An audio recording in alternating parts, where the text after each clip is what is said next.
As someone who has followed General Hospital for decades, I find myself both unsettled and strangely energized by the current direction of the story. There's a familiar rhythm to chaos in Port Charles, but every so often a shift comes along that feels less like another twist and more like a structural change to the world itself. That's exactly what we're witnessing now with the sudden absence of Jason Morgan and the ripple effects it has triggered across the canvas. I've seen Jason disappear before. Longtime viewers know better than to accept absence at face value in this show. But this time feels different. Not because I believe he's gone for good, but because of how the writers are using his absence. The decision to have him taken by the World Security Bureau isn't just a plot device. It's a calculated removal of stability. Jason was never just a character. He was the spine holding together the fragile balance of power around Sonny Corinthos.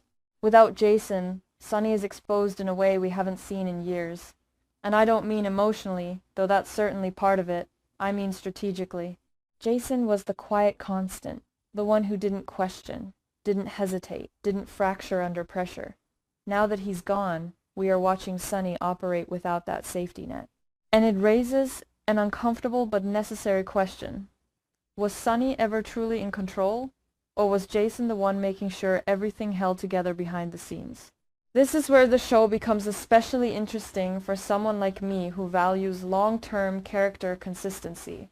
The current storyline suggests that Jason's absence doesn't just weaken Sonny's organization, it destabilizes it from within. That's a subtle but important distinction. We're not just seeing external threats creep in.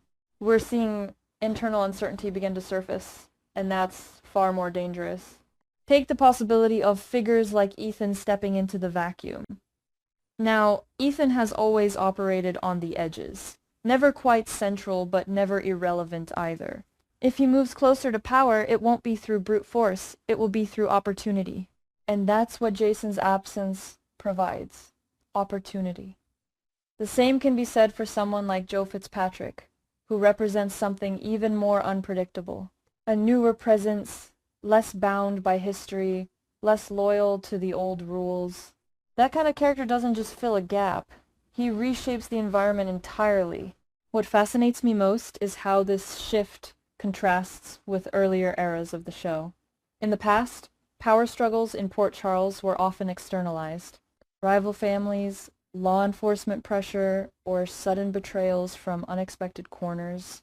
But now, the conflict feels more internal, more psychological. Sonny isn't just fighting enemies. He's dealing with the consequences of dependency. And that's a far more mature and frankly more compelling direction for the story. I find myself asking, can Sonny adapt? Or is he too rooted in a system that required Jason to function properly? It's not a comfortable question, but it's one worth asking. Because if Sonny cannot adjust, then what we're watching isn't just a temporary disruption. It's the beginning of a long-term decline. And yet, there's another layer here that longtime viewers will appreciate. The show is quietly inviting us to reconsider Jason himself. For years he's been portrayed as the ultimate loyal enforcer, almost mythic in his reliability. But by removing him and showing the consequences, the narrative is suggesting that his role may have been more controlling than stabilizing. That's a subtle shift in perspective, and it challenges the way we've understood these relationships for years. I don't think this is accidental. The writers seem to be asking us to look again, to question what we thought we knew. Was Jason protecting Sonny, or was he enabling a system that couldn't survive without him? And if it's the latter, then his absence isn't just a problem, it's a revelation. Now, when I sit and think about it more deeply, I begin to notice something even more troubling, and frankly, more exciting. The cracks forming inside Sonny's organization are not loud. They are quiet, slow, and almost polite. People are not openly rebelling. They are hesitating. And in a world like this, hesitation is far more dangerous than open defiance. It creates doubt. It invites calculation. It encourages individuals to start asking themselves where they truly stand if the foundation collapses. That is where I believe the real story is unfolding. Not in dramatic shootouts or shocking betrayals, but in subtle shifts of loyalty. Who takes initiative when Sonny pauses? Who speaks up when decisions need to be made? Who begins to act independently? These are the signs of a power transition, and they are being written with a level of patience that I genuinely appreciate. I also cannot ignore how the WSB's involvement changes the scale of the story.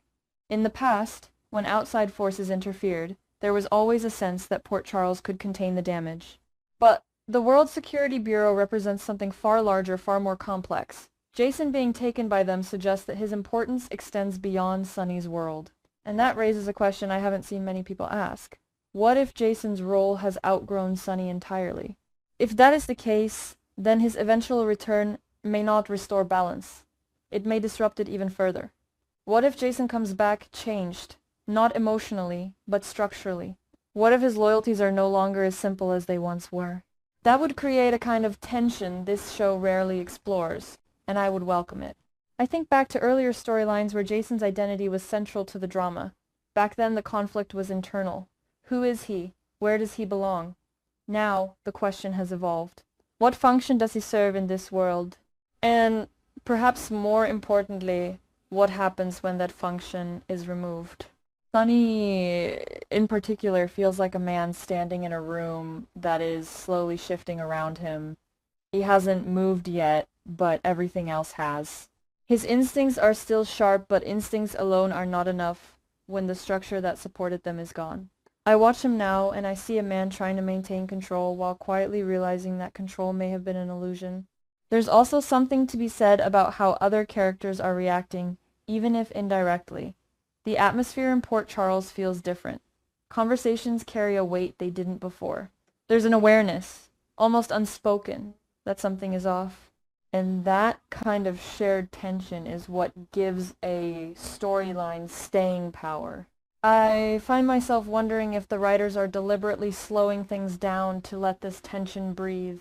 In a time when many shows rush from one twist to another, this approach feels almost old-fashioned, and I mean that in the best possible way. It respects the audience. It trusts that we can feel the shift without needing it to be constantly explained. And yet, I also have my concerns.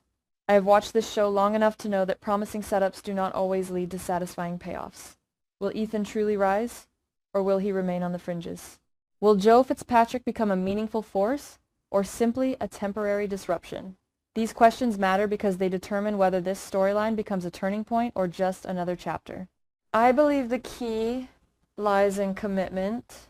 If the show commits to the idea that Jason's absence changes things permanently, then we are witnessing something special.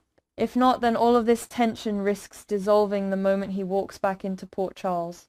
Still, I cannot deny that I am invested more than I have been in quite some time. There is a sense that the familiar is no longer guaranteed, and that uncertainty is powerful. It reminds me why I started watching General Hospital in the first place. Not just for the characters, but for the way the show can reinvent itself while still honoring its history. So I continue to watch, to question, and to speculate. Will Sonny rebuild, or will he fracture? Will Jason return as the same man, or as something entirely different? Will new players take advantage of the chaos, or be consumed by it? I don't have the answers, and perhaps that is the point. The story is no longer giving us certainty. It is giving us possibility. And after all these years, that might be the most compelling thing of all.